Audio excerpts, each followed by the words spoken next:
Hello बच्चों। बच्चों आपका बहुत बहुत स्वागत है आपका नीट जे फैक्ट्री कोचिंग में। बच्चों हम लोगों ने स्टार्ट किया था फिजिक्स में काइनेमेटिक्स, और काइनेमेटिक्स में पहला लेक्चर हम लोगों ने पढ़ा था डिस्टेंस और डिस्प्लेसमेंट। इसमें मैंने आपको बताया था कि डिस्टेंस और डिस्प्लेसमेंट में क्या डिफरेंस होता है, प्लस मैंने आपको इनके बेस पे कैसे ग्राफ बनेंगे वो मैंने बताया था, और यहाँ ग्राफ कैसे बनेगा मैंने आपको डिफरेंस ये सिखाया था। इसके बाद मैंने आपको ये बताया था कि डिस्टेंस और डिस्प्लेसमेंट में ये जो होती है स्केलर क्वांटिटी है और ये जो है वेक्टर क्वांटिटी है। मतलब इनके पास क्या होगा, सिर्फ मैग्नीट्यूड होगा। इनको डिफाइन करने के लिए डायरेक्शन की कोई जरूरत नहीं है, लेकिन इनको डिफाइन करने के लिए बेटा मैग्नीट्यूड के साथ साथ हमें डायरेक्शन भी बताना पड़ेगा। क्लियर? क्योंकि ये वेक्टर क्वांटिटी है। क्लियर? सेकंड पॉइंट मैंने बताया था आपको कि जो डिस्टेंस होती है बेटा, वो डिस्टेंस जो लेंथ होती है यानी पथ, उस पर डिपेंड करती है, जबकि जो डिस्प्लेसमेंट होता है ये पथ या लेंथ पे डिपेंड नहीं करती है। ये सिर्फ और सिर्फ स्टार्टिंग और जो फाइनल पॉइंट है उन पर डिपेंड करती है। मतलब कह सकते हैं कि इनिशियल और फाइनल पॉइंट पे डिपेंड क्या करता है, डिस्प्लेसमेंट, ना कि डिस्टेंस। क्लियर? इतने पॉइंट मैंने आपको डिस्कस किए थे, और ये पॉइंट जो है अब समझ में और आएगा जब आप पहला लेक्चर देखोगे, उसके बाद देखोगे सेकंड लेक्चर, क्योंकि सेकंड लेक्चर आज यहाँ मिलने वाला है आपको, यानी कि स्पीड दो टाइप्स की, पहली इंस्टेनियस, दूसरी एवरेज। इसी प्रकार और सिखाऊंगा आपको मैं वेलोसिटी, टू टाइप्स, पहली इंस्टेनियस वेलोसिटी, सेकंड सिखाएंगे आपको एवरेज वेलोसिटी। क्या डिफरेंस है इन चार फैक्टर में वो सीखेंगे आज हम डिटेल में। क्लियर? तो पहले आपको एक डिफरेंस आपको और क्लियर कट कर दूं कि डिस्टेंस और डिस्प्लेसमेंट में क्या फर्क है। तो स्टूडेंट निकालिए पेन कॉपी और हो जाइए रेडी विद आंसर के साथ। देखिए बेटा यहाँ पर यही देखिए मैं आपको दिखा रहा हूं, ये पॉइंट बेटा मैंने मान लिया ए, और इस पॉइंट को बेटा मैंने मान लिया बी पॉइंट, और ये ए पॉइंट है। अब ये जो बंदा यहां से ऐसे करके बेटा गया, ये क्लियर? इस पॉइंट को बेटा मैंने बोल दिया पी। अब की बार जो ऐसे करके यहां पर आया, इसको बोल दिया बेटा मैंने आर। यहां से ऐसे करके गया, बी पर पहुंच गया, किसके? आर के द्वारा। अब की बार बेटा यहां से ऐसे गया ये, क्लियर? और इसको बोल दिया एस। और देखिए बेटा आप देखोगे और पाओगे कि इनमें जो ए से बी एक रास्ता क्या है बेटा, यहां पर ये पी के द्वारा है, और एक रास्ता जो है बेटा आर के द्वारा है, और एक रास्ता जो है बेटा वो है एस के द्वारा है। क्लियर? तो आप कहोगे बेटा ये क्या है, इसके एक इनिशियल पॉइंट है बेटा, इनिशियल पॉइंट क्या है, या बेटा कह सकते हैं इसको स्टार्टिंग पॉइंट, स्टार्टिंग पॉइंट। इसको बेटा बोल सकते हैं फाइनल पॉइंट, और या बोल सकते हैं इसको एंडिंग पॉइंट। क्लियर? हाँ। तो आप देखो बेटा यहां देखिएगा, अगर मैं डिस्टेंस की बात करूं कि डिस्टेंस या यहां से जाएगा तो ज्यादा होगी, या यहां से जाएगा तो ज्यादा होगी, या यहां से जाएगा तो ज्यादा होगी। तो डिस्टेंस देखो बेटा, तो distance in R P S तीनों के द्वारा डिस्टेंस अलग अलग होगी। क्यों होगी? क्योंकि डिस्टेंस जो है बेटा ये इनकी जो लेंथ है इस लेंथ पर डिपेंड करती है, इस लेंथ पे। क्योंकि ये क्या है बेटा, स्केलर क्वांटिटी है, इनके पास डायरेक्शन नहीं होती है, तो सिर्फ ये वैल्यू पर डिपेंड करती है, उसकी लेंथ क्या है उस पर डिपेंड करती है, ना कि उसकी डायरेक्शन पर। तो आप देखोगे बेटा यहाँ पर पहला पॉइंट देखोगे कि अगर हम बात करें बेटा यहाँ पर यानी कि डिस्टेंस की बात करें बेटा, डिस्टेंस आर पी एस, तो डिस्टेंस बेटा आर की बात करें और पी की बात करें और एस की बात करें तो क्या होगी बेटा, ये होगी आर डिफरेंट। ये डिफरेंट इसलिए होगी क्योंकि इसका और इसका तीनों का जो पथ है वो क्या है, डिफरेंट है। लेकिन आर डिफरेंट ड्यू टू बेटा पथ कह सकते हैं या लेंथ कह सकते हैं,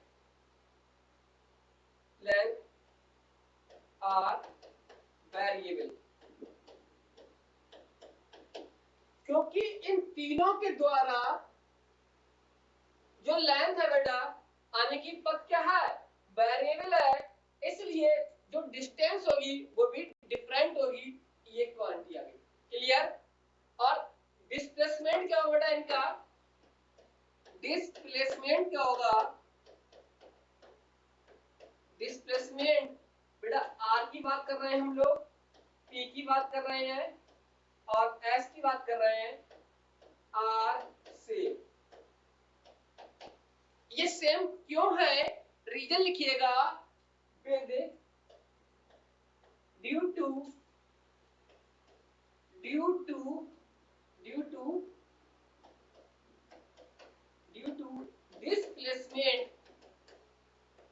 displacement only depends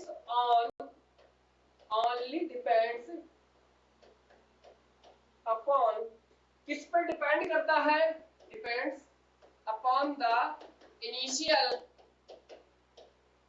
and final point, उसके स्टार्टिंग पॉइंट और उसके फाइनल पॉइंट पे डिपेंड करता है, बट नॉट द पथ। बेटा पथ बोल सकते हैं इसको और या बोल सकते हैं इसको लेंथ बोल सकते हैं, बात बेटा एक ही है। क्लियर। तो डिस्टेंस क्या बेटा, वो केवल पथ पे डिपेंड करती है, इसलिए सबकी डिस्टेंस अलग अलग होगी। लेकिन डिस्प्लेसमेंट क्या होगा, तीनों का सेम होगा, क्योंकि बेटा ये क्या है डिस्प्लेसमेंट, ये बेटा है एक यानी कि इनिशियल और फाइनल पॉइंट पे डिपेंड करती है, लेकिन उसकी पथ क्या है या लेंथ क्या है उस पर डिपेंड नहीं करती है, क्योंकि तुम क्या हो, वेक्टर क्वांटिटी हो, तुम्हारे पास मैग्नीट्यूड के साथ साथ डायरेक्शन भी है। क्लियर।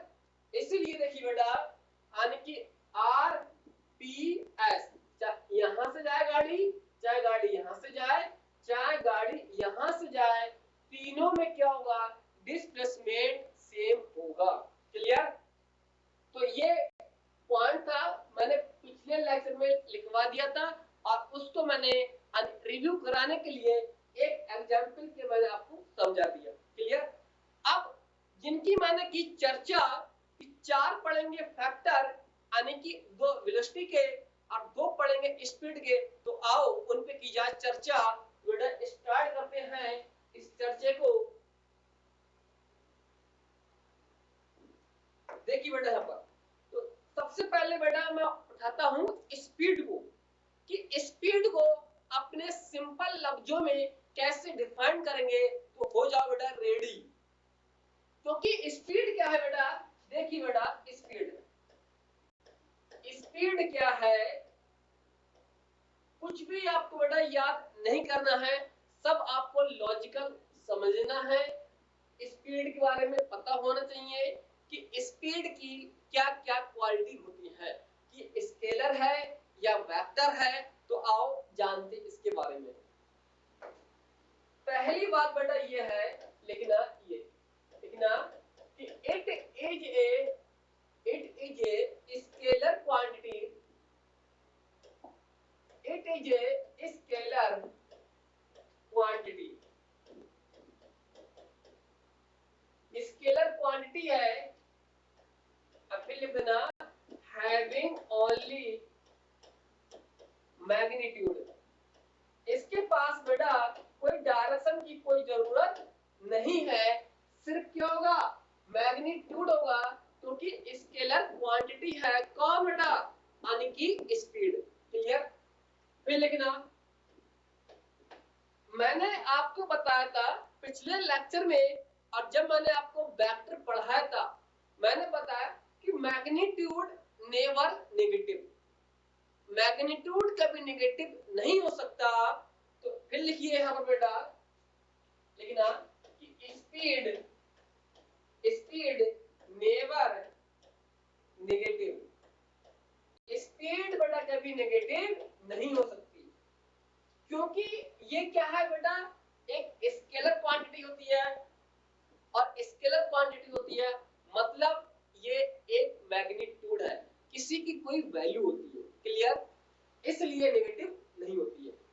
अगर नेगेटिव बेटा नहीं होती है फिर लिखना अगला पॉइंट लिखना कि स्पीड और time, speed time graph, speed time graph is never negative. ये बेटा डिप्टो पोर्शन जो है यही में ग्राफ पूछा था, और ये ग्राफ शायद आपको 2013 के क्वेश्चन में मिलेगा, तो वहां स्पीड और टाइम का ग्राफ इस कॉन्सेप्ट पे आधारित था। और यहाँ कह रहे हैं कि स्पीड क्या है कभी नेगेटिव नहीं हो सकती, और टाइम कभी नेगेटिव नहीं हो सकता, तो इनका कोई भी ग्राफ बेटा आपको नेगेटिव नहीं मिलेगा, हमेशा पॉजिटिव ही मिलेगा। ठीक ना। Is never negative, negative hence speed, speed और जो टाइम का ग्राफ है बेटा speed time graph like in only first quadrant, सिर्फ और सिर्फ बेटा फर्स्ट वाले क्वाड्रेंट में ग्राफ मिलेगा आपको। क्लियर। देखना कैसे बनेगा ग्राफ, यहां देखिए बेटा ये यहां बेटा क्या है ये टाइम है, और यहां क्या है बेटा ये स्पीड है। क्लियर। देखिए बेटा यहां पर टाइम के इस वाली एक्सिस के इधर तो टाइम क्या होगा नेगेटिव, यहां देखिए बेटा time negative, time negative. Time के इस वाली एक्सिस में टाइम क्या होगा पॉजिटिव, तो टाइम बेटा पॉजिटिव हो गया, टाइम क्या हो गया पॉजिटिव। क्लियर। स्पीड देखिए बेटा स्पीड इस वाली जो एक्सिस है उसके ऊपर पॉजिटिव होगी, इस वाली एक्सिस के नीचे नेगेटिव होगी, तो स्पीड को बेटा मैं लिख दे रहा हूं एस, एस नहीं बनना, एस को आप समझोगे आने की डिस्प्लेसमेंट, तो इसको बेटा मैं बी से लिख दे रहा हूं। ठीक है ना। ये स्पीड, तो स्पीड बेटा यहां पर क्या होगी पॉजिटिव होगी, स्पीड यहां कैसी होगी नेगेटिव होगी, स्पीड यहां कैसी होगी पॉजिटिव होगी बेटा, और यहां स्पीड होगी नेगेटिव। क्लियर। तो अब देखिए बेटा ग्राफ, क्या कभी टाइम नेगेटिव हो सकता है क्या, नहीं ना, तो इसलिए ग्राफ यहां नहीं बनेगा। यहां टाइम भी नेगेटिव है और स्पीड भी नेगेटिव है, तो यहां तो ग्राफ नॉट पॉसिबल। टाइम तो पॉजिटिव है अच्छी बात है, लेकिन स्पीड कैसे हो गई नेगेटिव, इसलिए ग्राफ यहां नहीं बनेगा। टाइम भी पॉजिटिव है स्पीड भी पॉजिटिव है, और यहां ग्राफ बन जाएगा। क्लियर। तो चार क्वाड्रेंट होंगे, फर्स्ट वाला और ये सेकंड वाला और ये थर्ड वाला और ये बेटा फोर्थ वाला, और ये डिटेल में मैंने फर्स्ट लेक्चर है वहां एक्सप्लेन किया बेटा। तो यहाँ कोई भी ग्राफ होगा स्पीड और टाइम वाला, तो ग्राफ यहाँ होगा, इसमें और इस वाली एक्सिस में ग्राफ नहीं बनेगा। क्लियर? ये चीज, और ये क्वेश्चंस आपके ग्राफ में बहुत क्वेश्चंस आते हैं आपके। क्लियर नहीं है? इतना नोट कीजिएगा इसको बेटा, बाकी हम लोग आगे बढ़ते हैं। क्लियर? एक पॉइंट और लिखना बेटा, ये जो आंसर में आपको दे रखा है, लिखना ये, लिखना during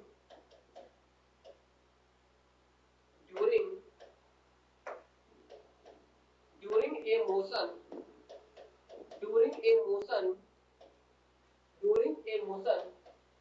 the speed is never, कह रहे हैं जब कोई बॉडी गति में होगी या चल रही है, मतलब उसके पास कोई मोशन है, तो उस समय स्पीड कभी नेगेटिव नहीं हो सकती, स्पीड कभी जीरो नहीं हो सकती।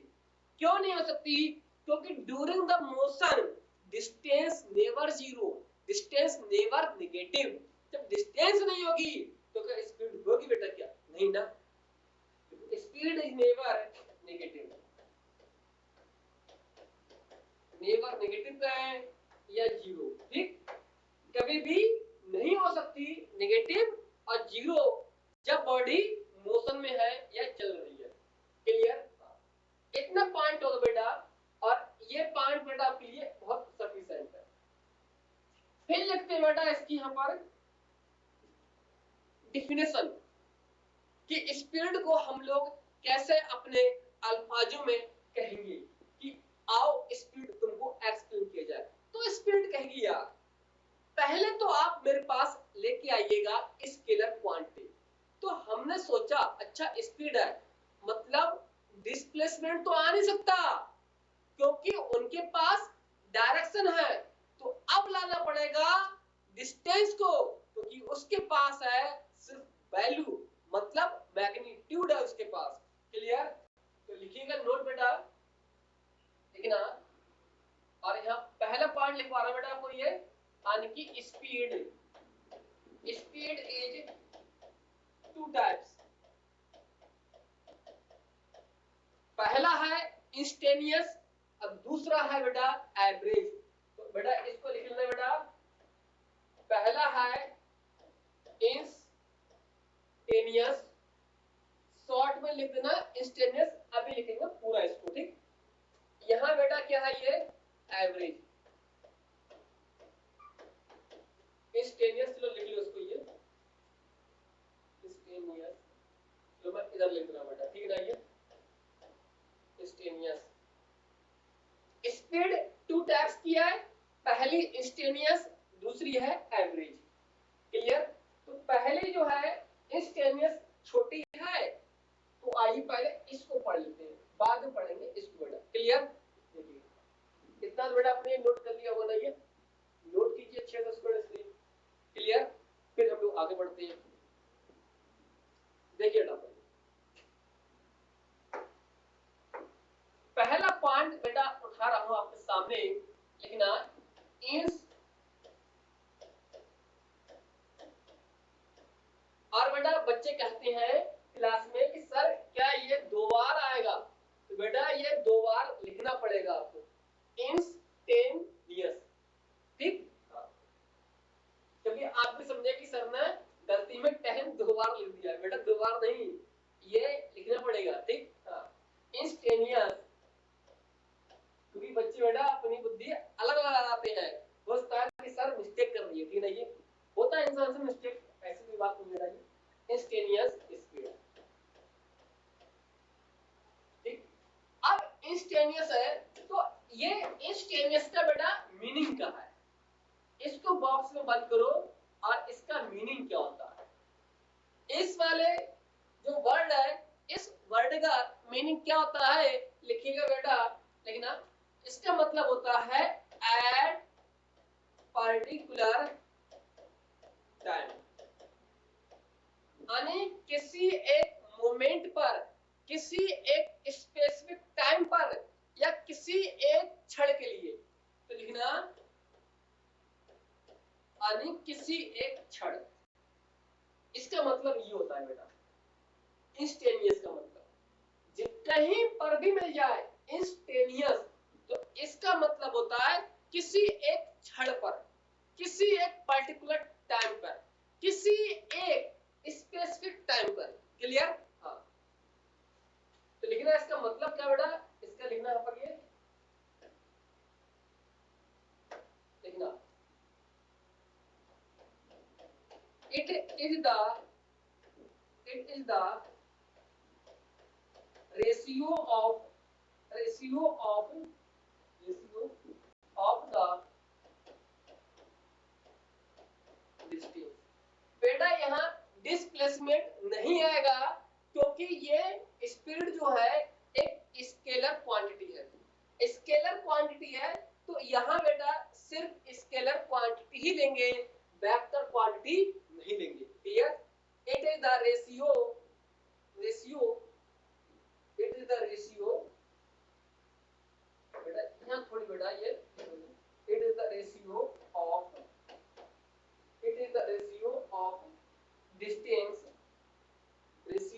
distance to the time at particular time, या ऐसे बोल सकते हैं at instant। पर्टिकुलर टाइम क्या है बेटा, या बोल सकते हैं एट इंस्टेंट, किसी क्षण। क्लियर? हाँ। ड्यूरिंग ए, बेटा यात्रा करोगे तभी तो बेटा आपकी स्पीड होगी, एक थोड़े की बढ़ गए बेटा स्पीड चल रही है बेटा, ऐसा नहीं ना। तो ड्यूरिंग ए जर्नी, यानी जब आप बेटा यात्रा करोगे तभी आपकी कुछ ना कुछ इंस्टेंटेनियस स्पीड होगी।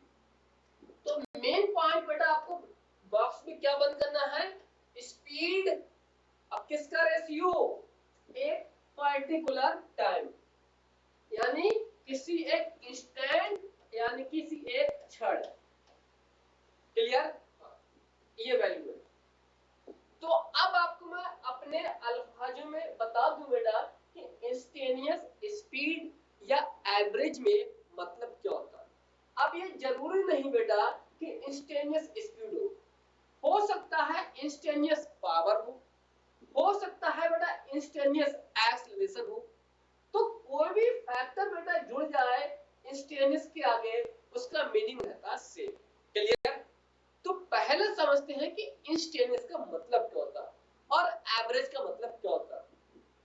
जैसे फॉर एग्जांपल मैं समझाऊं आपको बेटा, कि जैसे मान लेते बेटा कि आप बेटा आने की जयपुर से, और जयपुर से बेटा और आप गए दिल्ली, समझ गए ना। ये आने की जयपुर से आप बेटा दिल्ली गए, तो जयपुर से दिल्ली जाने में बेटा आपको हो सकता है लगभग आने की 600 या लगभग 800 किलोमीटर हो बेटा, 800। इतना क्लियर नहीं है? अब इतने किलोमीटर हो सकता है बेटा ये, तो आपकी कार की स्पीड हो सकता है लगभग, इस मौका मिल गया आपको तो हो सकता है 110 अपने भगा दी कार। हो सकता है कहीं जाम लग जाए तो कार की स्पीड बेटा सिमट के 30 रह गई। रोड खाली मिल गया रात में तो हो सकता है 160 हमने स्पीड कार की बढ़ा ली।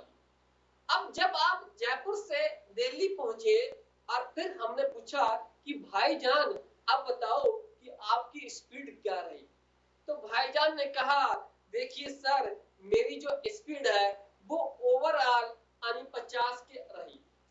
तो हम समझ गए तो हो सकता है इनकी स्पीड 90 भी रही होगी, और हो सकता है कहीं रेड लाइन पे इनकी कार रुक भी गई होगी। क्लियर? तो ये जो बताई भाई साहब ने हमको कि 50 किलोमीटर पर आवर से हमारी कार दौड़ी थी, मतलब ये क्या है, एक एवरेज है। दूसरा देखना केस, अब जयपुर से अब दिल्ली जा रही है बेटा हमारी कार। अब हमने क्या, किसी टाइम बेटा कॉल आ गई फ्रेंड की, उन्होंने कहा कि सर अब बताओ कि आपकी कार की स्पीड क्या है। तो हमने कहा कि सर अब हमारी कार की जो स्पीड है वो मीटर रीडिंग दिखा रहा है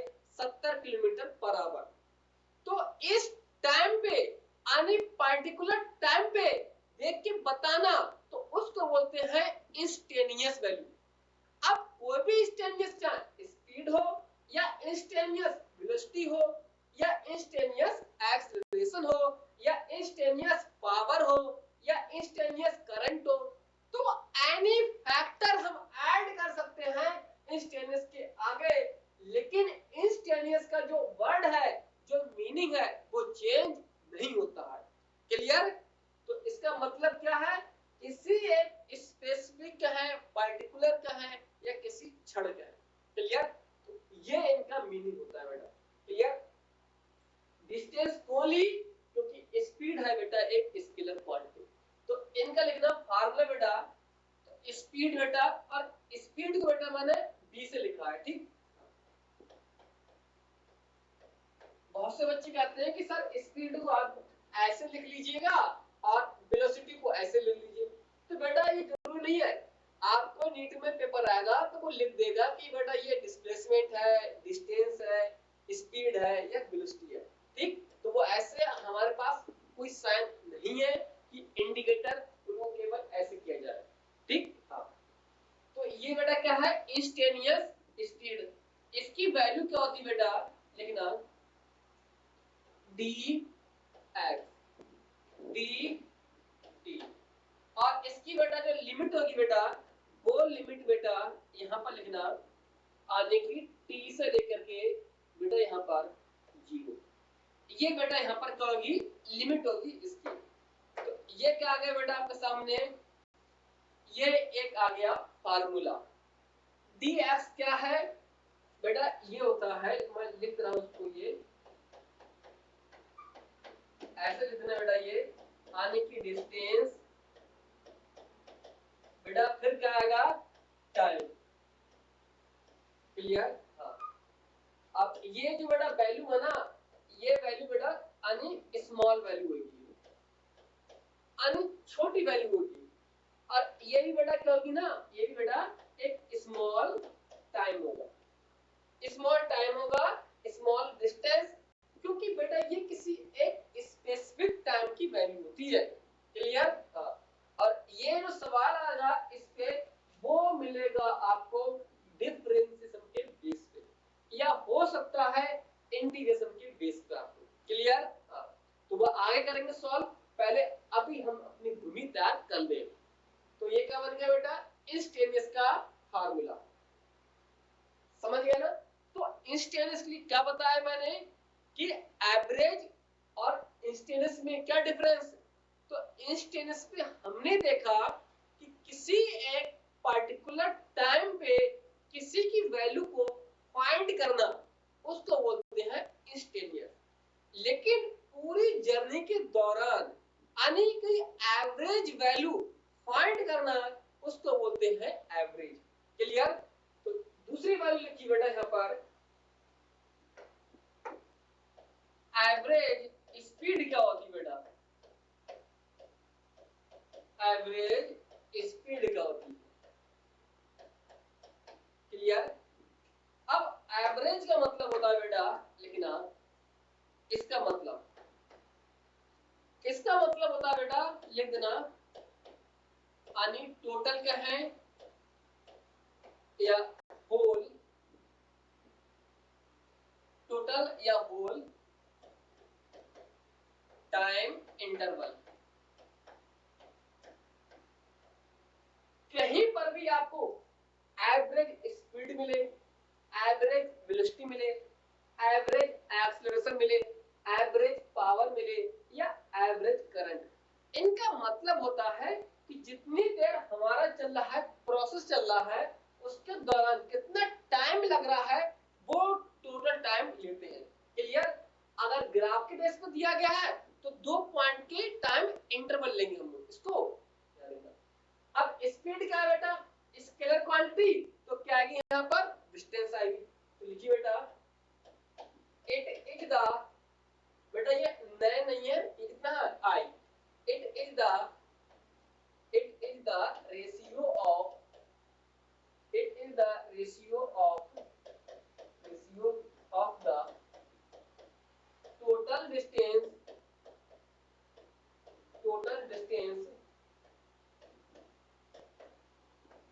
to the सेपरेट यहाँ था, okay. Distance to the total time during a journey, यानी आपकी बेटा यात्रा के दौरान। क्लियर? तो स्पीड क्या होती है बेटा? इट रेशियो होता है बेटा किसका, यानी टोटल डिस्टेंस और किसका, टोटल टाइम, किसी एक यात्रा के दौरान, जर्नी के दौरान। तो उसको बोलते हैं एवरेज स्पीड। तो एवरेज स्पीड बेटा फिर लिखिए हमारा बेटा, ये देखना, एवरेज स्पीड, इसकी वैल्यू क्या होती है बेटा? इसकी वैल्यू होती है टोटल डिस्टेंस, और यहां बेटा आएगा टोटल टाइम।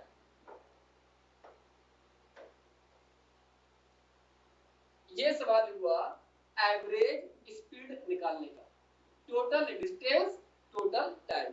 क्लियर? हाँ,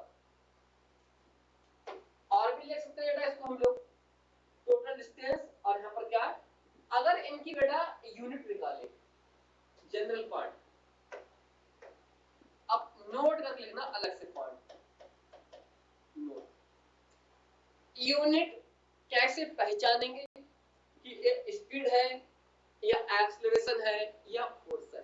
तो उनके नाम के पीछे होती है यूनिट लगी। क्लियर? तो यूनिट क्या है बेटा? डिस्टेंस की यूनिट क्या आती है बेटा?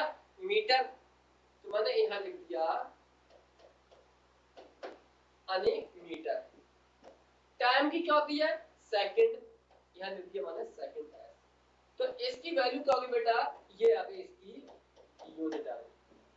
क्लियर? ऐसे बेटा और देखना पड़ेगा, मीटर को एल लिखते हैं, टाइम को बेटा टी, तो इसकी वैल्यू क्या हो गई? L T minus 1। ठीक, तो ये क्या आ गई बेटा इसकी? ये आ गई इसकी डायमेंशन। और ये आपको याद नहीं करना है, नहीं करना है।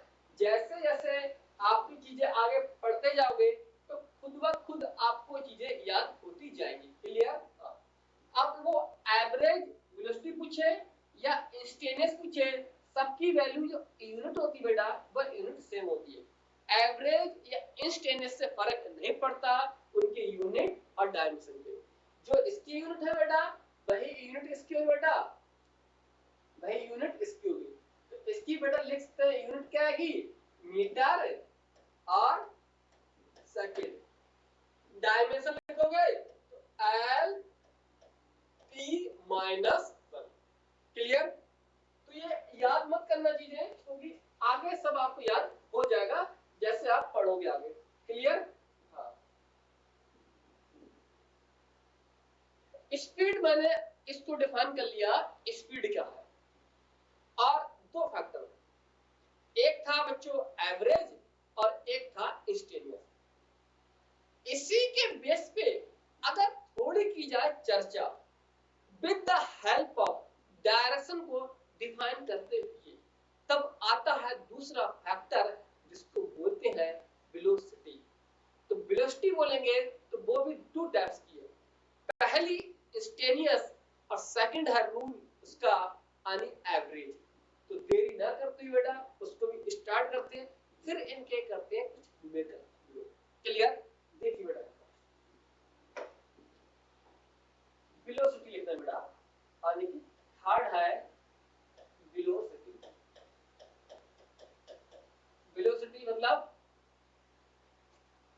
देखना इसको कैसे डिफाइन करोगे। पहली बात तो वही है, बताया था मैंने आपको, यानी कि वेक्टर क्वांटिटी। लिखिए बेटा इसको, ये लिखना it is a vector quantity. Vector quantity का मतलब है कि इनके पास डायरेक्शन भी होगी और मैग्नीट्यूड भी होगा। क्लियर? हाँ, तो लिखना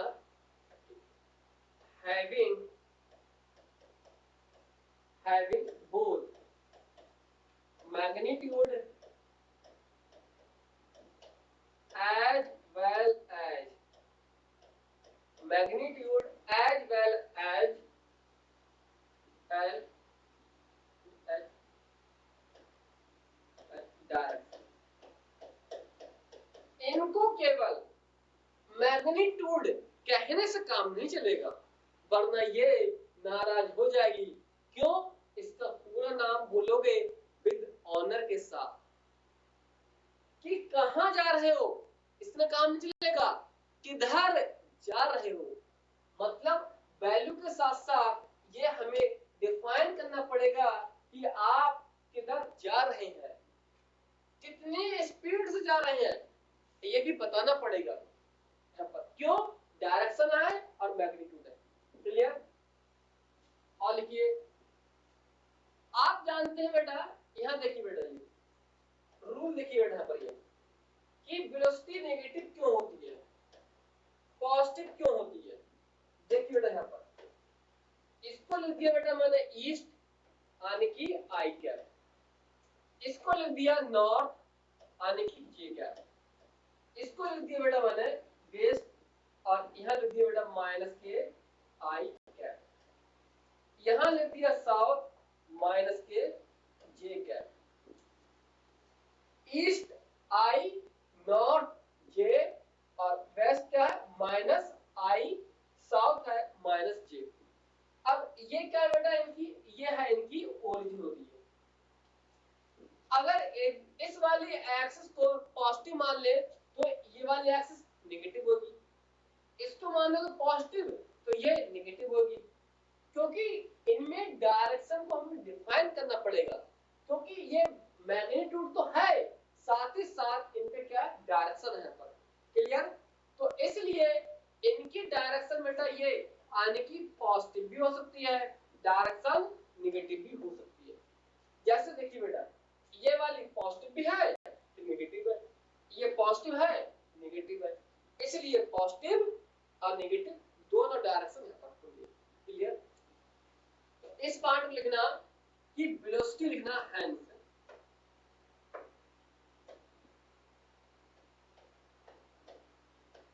hence the velocity is may be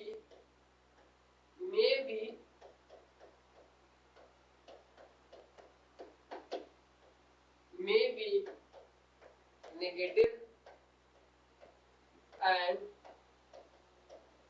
may be positive। ये वैल्यू बेटा नेगेटिव भी हो सकती है और पॉजिटिव भी हो सकती है। क्लियर? हाँ, चाहे इसको लिख लो, अगर ये समझ में है आपको तो लिखने की इसकी जरूरत कुछ नहीं है। इसको तो वेलोसिटी क्या है बेटा यहाँ पर ये लिखना है, ये बेटा पॉजिटिव भी होती है और नेगेटिव भी होती है, पॉजिटिव और नेगेटिव। क्लियर? हाँ,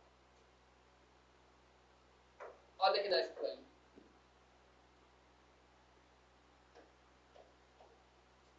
अब देख पढ़ते बेटा यहाँ पर हम लोग यानी कि इंस्टेनियस देखिए बेटा यहाँ पर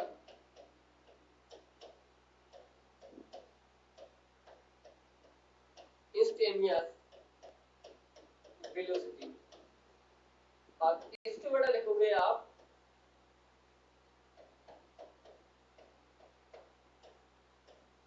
सर आपने ये वेक्टर का साइन क्यों लगा दिया, वहां तो आपने स्पीड में लगाया नहीं था क्योंकि वो था स्केलर, ये है वेक्टर तो यहाँ वेक्टर लगाना पड़ेगा। क्लियर? हाँ, तो इसकी बेटा वैल्यू क्या होती है लिखना, इसके आगे लिखना है ऐसे, ठीक बेटा? लिखना it is the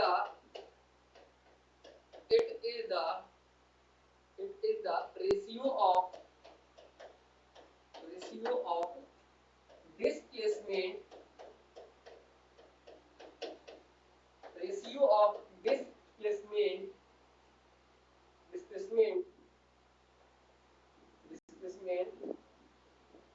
displacement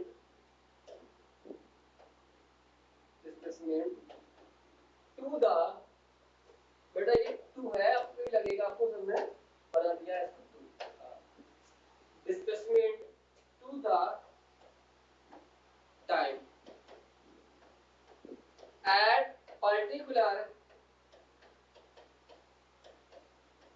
particular time during a journey. Clear? तो कह रहे हैं बेटा ये जो रेशियो होता है डिस्प्लेसमेंट और इसका टाइम का किसी एक स्पेसिफिक है पर्टिकुलर टाइम पर, तो उसको बोलते हैं बेटा इंस्टेंटेनियस वेलोसिटी। क्लियर? और इसकी वैल्यू बेटा क्या लिखोगे? Instantaneous dx upon dt। ये बेटा क्या है? इसका फार्मूला है। तो इसकी लिमिट बेटा कितनी होगी? लिमिट आने की जी, ठीक, ये है लिमिट। मतलब ये सवाल इंटीग्रेशन और डिफरेंशिएशन के बेस पर सवाल आएंगे आपके एग्जाम में। क्लियर ना? तो ये क्या है बेटा? यहाँ पर ये डिस्प्लेसमेंट है, तो बॉक्स में बंद करना। डिस्टेंस नहीं आएगा क्योंकि क्या है? ये वेक्टर क्वांटिटी है, तो यहाँ पर वेक्टर क्वांटिटी आएगा। क्लियर? और यूनिट तो सेम ही होगी, मीटर पर सेकंड यूनिट। डायमेंशन क्या होगी? lt। ये जाकर बेटा क्या होगा? lt minus 1। ये क्या है बेटा? इसकी डायमेंशन। डायमेंशन चाहे आप वेलोसिटी पढ़े चाहे स्पीड, सबकी बेटा सेम होती है। ठीक? क्लियर? इतनी चीजें आपको ये पता होना चाहिए आपको। दूसरा फैक्टर आपको हमारे एवरेज वेलोसिटी का होती है, फोर्थ वाला एवरेज वेलोसिटी। और एवरेज का मतलब मैंने बताया था आपको, एवरेज का मतलब होता है आने की होल, आने की टोटल। क्लियर? हाँ, तो लिखना it is the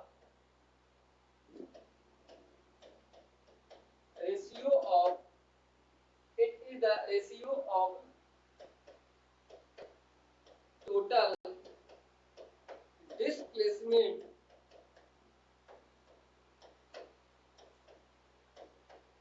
to the total time interval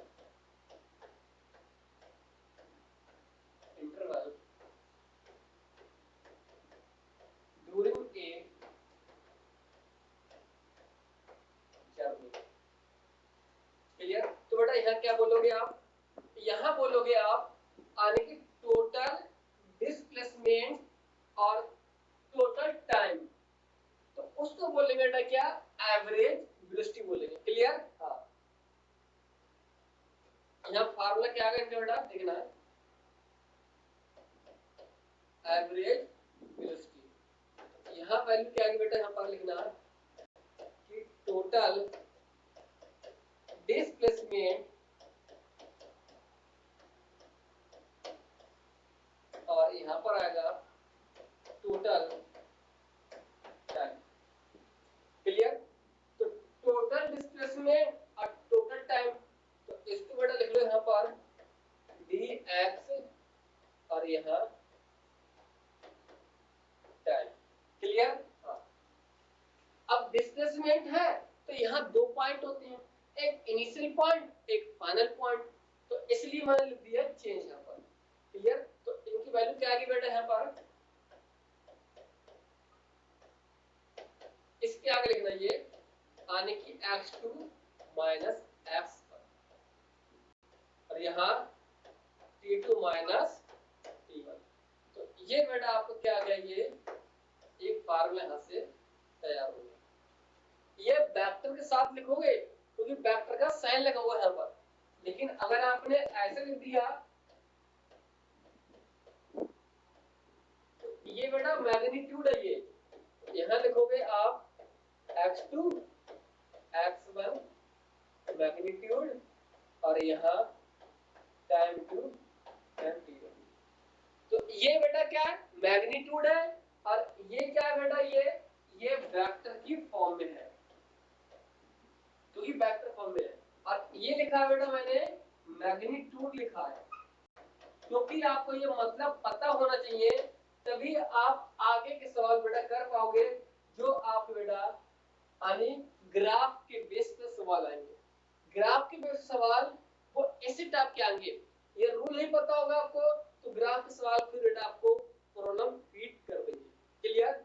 इतना नोट कीजिएगा, इतना आपको क्लियर। इसको नोट कीजिए थोड़ा, इसको ये इतना क्लियर, अच्छे से नोट कीजिए। बिल्कुल बेसिक चीजें बेटा यहाँ पर, ये कोई भी यहाँ पर बेटा टफ वाली चीज यहाँ पर नहीं है। क्लियर नहीं है?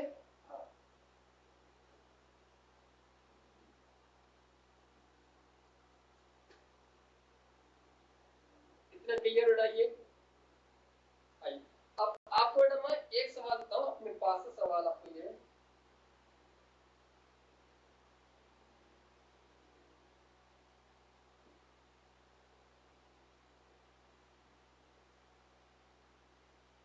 ठीक, बस स्टूडेंट बस आज के लिए इतना काफी, हम लोग बाकी जो है नेक्स्ट टर्म पे देखते हैं। क्लियर ना?